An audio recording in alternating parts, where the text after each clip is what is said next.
ഞാൻ തിരിച്ചെത്താം Shri K T Kunhikannan. ഞാൻ ശ്രീ എ സജീവനിലേക്ക്. ശ്രീ എ സജീവൻ, ഒന്ന്, ഇത് നൽകുന്ന സൂചന ഒരുപക്ഷെ രാഷ്ട്രീയ പാർട്ടിയുടെ പ്രതിനിധികൾ അല്ലെങ്കിൽ അവരുടെ സഹയാത്രികരുടേതിന് അപ്പുറത്തേക്ക് മാധ്യമപ്രവർത്തകരെന്ന നിലയിൽ നമുക്ക് വീക്ഷിക്കാവുന്ന, നിരീക്ഷിക്കാവുന്ന ഇതിൻ്റെ സാമൂഹിക നീതിയുടെ വശങ്ങളുണ്ട്, സാമുദായികമായ അസന്തുലിതാവസ്ഥയുടെ വശങ്ങളുണ്ട്. ഇത്തരത്തിൽ ഒരു മുഖ്യധാരാ പാർട്ടിയെ ഇത്തരത്തിൽ സാമുദായിക സ്വഭാവമുള്ള ഒരു പാർട്ടി വിരൽ ചൂണ്ടി വിരൽ പുറത്ത് നിർത്തുന്നതുണ്ടാക്കാവുന്ന കേരളത്തിലെ ആഘാതങ്ങളുണ്ട്. ഇതൊക്കെ പഠിക്കേണ്ടതാണ്, ഇതൊക്കെ അറിയേണ്ടതാണ്. ഇതൊക്കെ ആർക്കാണ് മൂർച്ച നൽകുന്നത് എന്നുള്ളതാണ് ഏറ്റവും പ്രധാനപ്പെട്ടത്.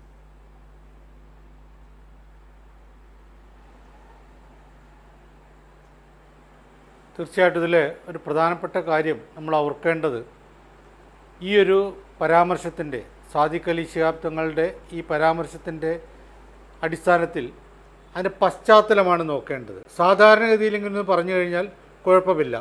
ഇവിടെ റെജി പറഞ്ഞല്ലോ, കേരളത്തിലെ 3.5 കോടി ജനങ്ങൾക്കെല്ലാം ഓരോരുത്തർക്കും വേണമെങ്കിൽ തങ്ങളുടെ മുഖ്യമന്ത്രി ആരാവണമെന്നുള്ള കാര്യത്തിൽ അഭിപ്രായ രൂപീകരണം നടത്താം, അങ്ങനെ ആഗ്രഹിക്കാം, അത് വേണമെങ്കിൽ പരസ്യമായിട്ട് പറയുകയും ചെയ്യാം. അതൊരു സാധാരണ യുക്തിയാണ്. പക്ഷേ ഇത് ഏത് ഘട്ടത്തിലാണ്, ആരാണ് പറഞ്ഞത് എന്നുള്ളതാണ് ഏറ്റവും പ്രധാനപ്പെട്ട കാര്യം.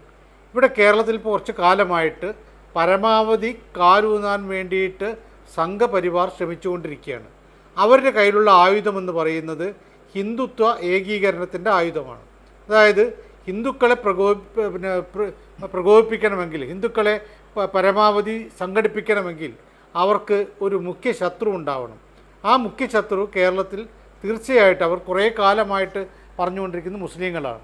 മുസ്ലിങ്ങൾക്കിടയിലുള്ള പ്രശ്നങ്ങൾ, മുസ്ലിങ്ങൾ കേരളത്തെ മൊത്തമായിട്ട് പിടികൂടാൻ പോകും തുടങ്ങിയിട്ടുള്ള രീതിയിൽ മൊത്തം കേരളത്തിൽ മുസ്ലിങ്ങളുടെ ഒരു സംസ്ഥാനമായിട്ട് മാറാൻ പോകുന്നു, അവരുടെ കാൽക്കീഴിലേക്കാണ് കാര്യങ്ങൾ കൊണ്ടുപോകുന്നത് തുടങ്ങിയ എല്ലാ കാര്യങ്ങളും ആവർത്തിച്ച് പ്രചരിപ്പിച്ചുകൊണ്ടാണ് ഇവിടെ കേരളത്തിലെ ഇന്ത്യയിലെ മറ്റ് സംസ്ഥാനങ്ങളിലെ പോലെ തന്നെ അവിടെയൊക്കെ എങ്ങനെയാണോ വർഗീയത പരമാവധി പടച്ചുണ്ടാക്കിയിട്ടുള്ളത് അതേ രീതിയിൽ ഇവിടെ നടത്തിക്കൊണ്ടിരിക്കുകയാണ്. അതിൻ്റെ റിസൾട്ടുമുണ്ട്, ഇല്ല നമ്മൾ പറയാൻ പറ്റും. കാരണം 4% ഉണ്ടായിരുന്ന, എത്രയോ എൻ്റെയൊക്കെ ഓർമ്മ വെച്ച കാലം മുതൽ തന്നെ BJPക്ക് 4%, 5%, 6% ഒക്കെയാണ് ഓരോ നിയമസഭാ മണ്ഡലത്തിലെയും വോട്ട് ഷെയർ.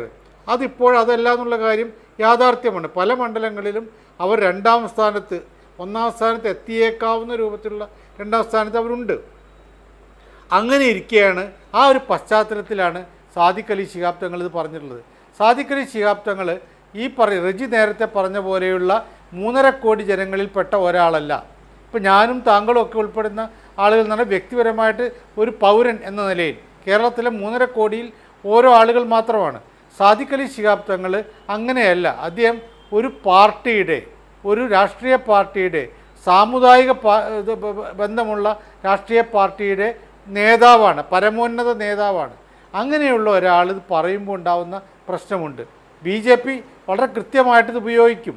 കണ്ടില്ലേ, ഇതാ ആരായിരിക്കണം കേരളത്തിലെ മുഖ്യമന്ത്രി എന്ന് ഒന്നാമത്തെ പാർട്ടിയോട്, ആ മുന്നണിയിലെ ഒന്നാമത്തെ പാർട്ടിയോട് കൽപ്പിക്കുന്ന ഒരവസ്ഥയിലേക്ക് കാര്യങ്ങൾ പോയിരിക്കുന്നു പറയുമ്പോൾ ഇപ്പോഴൊരു പക്ഷേ സാദിഖ് അലി ശിഹാബ് തങ്ങൾ പറയുന്ന രൂപത്തിൽ VD സതീശനെ മുഖ്യമന്ത്രിയാക്കാൻ കോൺഗ്രസ് ശ്രമിച്ചേക്കാം.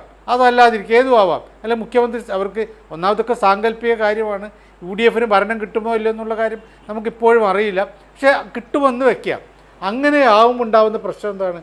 ഇപ്പോൾ അവർ വിചാരിച്ച രൂപത്തിൽ അങ്ങനെ സംഭവിച്ചേക്കാം.